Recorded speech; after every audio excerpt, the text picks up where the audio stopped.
DRG Kids। कहानी बिन ब्याई माँ।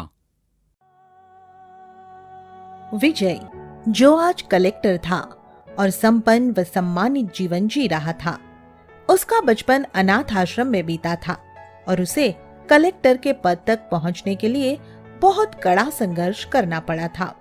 वह खुद एक अनाथ और गरीब आदमी रह चुका था, इसलिए उसके दिल में गरीबों के लिए विशेष हमदर्दी और प्यार था। उसके घर की नौकरानी सावित्री को वह अपनी माँ की तरह ही मानता था और सावित्री भी उस पर अपनी ममता लुटाने में कोई कसर नहीं छोड़ती थी। माँ जी, आप बहुत काम करती हैं। इस बुढ़ापे में थोड़ा आराम भी कर लिया करो। कुछ भी हो बेटा, आखिर मैं हूँ तो इस घर की नौकरानी ही ना, काम तो करना ही पड़ेगा। मैंने आपको कभी नौकरानी नहीं समझा है, आपको सदा अपनी माँ जैसा ही माना है।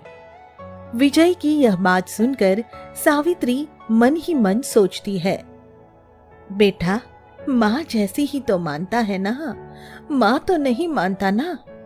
मेरे मन को तो चैन तब मिले जब तू मुझे अपनी सगी माँ माने। इसके कुछ दिन बाद विजय सुमन नाम की एक लड़की से शादी कर लेता है और सुमन के घर आने पर सावित्री उसके साथ अपनी बहू जैसा बर्ताव करने की कोशिश करती है, जो सुमन को बिल्कुल भी रास नहीं आता है। देखो माँ जी, आप नौकरानी हो और नौकरानी बनकर ही रहिए, हमें अपनी बहू समझने की कोशिश मत किया कीजिए। अरे इसमें क्या है सुमन, ये बुजुर्ग हैं और हम इन्हें अपनी माँ जैसी मानते हैं। वो सब तो ठीक है जी, पर हमारा मन एक नौकरानी को अपनी सास का दर्जा देने को बिल्कुल नहीं मानता। तो ठीक है, मैं आपके घर की नौकरानी बनकर ही रह लूंगी, पर आप दोनों खुश रहिए। उस दिन के बाद सावित्री कुछ उदास और चुपचाप रहने लगती है, मगर विजय के प्रति उसकी देखभाल और ममता में किसी प्रकार की कमी नहीं आती। सुमन को उसका यह व्यवहार भी पसंद नहीं आता है और इस कारण भी उसके मन में सावित्री के प्रति गहरी नफरत पैदा होने लगती है। अरे विजय बेटा, ये देखो मैंने तुम्हारे लिए स्पेशल खीर बनाई है, जरा चक्कर तो देखो। मैंने खाकर देखी है माँ जी, कुछ खास नहीं बनी है। कल रसोई मैं देखूंगी, आप बर्तन और साफ सफाई का काम देखना, समझी? सुमन की यह बात सुनकर सावित्री और विजय दोनों ही चुप हो जाते हैं और इसके साथ ही सुमन सावित्री को अपने घर से निकालने का पक्का निश्चय कर लेती है।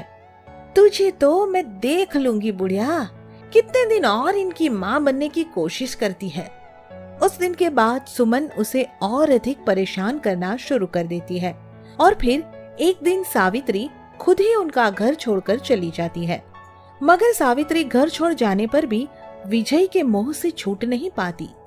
वह रोज ही उनके घर के सामने दूर सड़क पर खड़ी हो जाती और आते जाते हुए विजय को निहारती रहती। इसके साथ ही वह, आपके साहब कैसे है बेटा, खूब भले चंगे है ना? हाँ, सब ठीक ठाक है। और वो उनकी पत्नी? वो भी भली चंगी है। बड़ी अच्छी बात बेटा, ईश्वर उन दोनों को लंबी उम्र दे, उन्हें मेरी उम्र भी लगा दे। यह कहकर सावित्री वहां से चली जाती है और फिर कुछ दिन बाद वही सिपाही विजय को सावित्री के बारे में बताते हुए कहता है, साहब, वो सावित्री रोज रोज ही दूर सड़क पर खड़ी होकर आपको देखती रहती है और आपका हालचाल भी पूछती रहती है। ये क्या कह रहे हो? जी साहब, मैं सही कह रहा हूँ। कोई नौकरानी तो ऐसा कभी नहीं कर सकती। जरूर उससे आपका कोई गहरा रिश्ता है साहब। यह सुनकर विजय के मन में हलचल मच जाती है और वह, आखिर ये बात सोचने की ही है, सावित्री से मेरा कोई रिश्ता नहीं और फिर भी वो मुझसे इतना मोह क्यों दिखाती है? इसके पीछे कोई राज तो नहीं? यही सोचकर विजय उस अनाथ आश्रम में जाने का फैसला करता है जिसमें वह पला बड़ा था। वहां जाकर वह आश्रम की संचालिका से मिलता है और, क्या आप मेरी माँ के बारे में कुछ जानती हैं आशा जी? अगर जानती है तो बताइए प्लीज। देखिए, उन्होंने बताने से तो मना किया था, पर तुम इतना जोर दे रहे हो तो आज मैं बता देती हूँ। हाँ हाँ बताइए प्लीज। तुम्हारी माँ जिंदा है। तुम्हें जन्म देने के बाद खुद ही तुम्हें यहाँ छोड़ गई थी। उस दिन के बाद वह तो कभी तुम्हें देखने के लिए यहाँ नहीं आई, मगर तुम्हारे खर्च के लिए पैसे हर माह भेजती रही है। यह सुनकर विजय स्तब्ध रह जाता है। और अब कहाँ होगी मेरी माँ, और वो मुझे यहाँ क्यों छोड़कर गई थी? यह सब तो मैं नहीं जानती। हाँ, लेकिन उसकी एक फोटो है मेरे पास। मैं वो फोटो आपको दिखा सकती हूँ। यह कहकर आशा विजय को उसकी माँ की फोटो दिखाती है, और उस फोटो को देखते ही विजय, अरे ये तो सावित्री है। क्या सावित्री ही मेरी माँ है? हे भगवान, ये क्या हो गया? मेरी माँ मेरे साथ रही और मैं अभागा उसे अपने घर की काम वाली समझता रहा।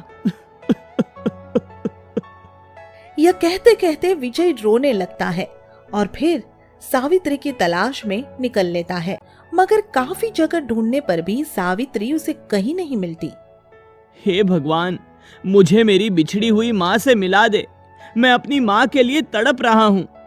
इस तरह विजय सावित्री को कई दिनों तक तलाशता रहता है, और फिर एक दिन, साहब, गजब हो गया।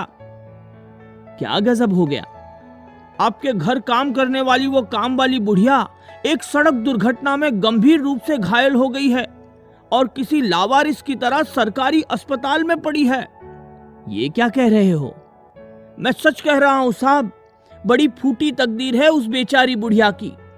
ये सुनते ही विजय तुरंत अस्पताल पहुंच जाता है और सावित्री से लिपट कर रोने लगता है।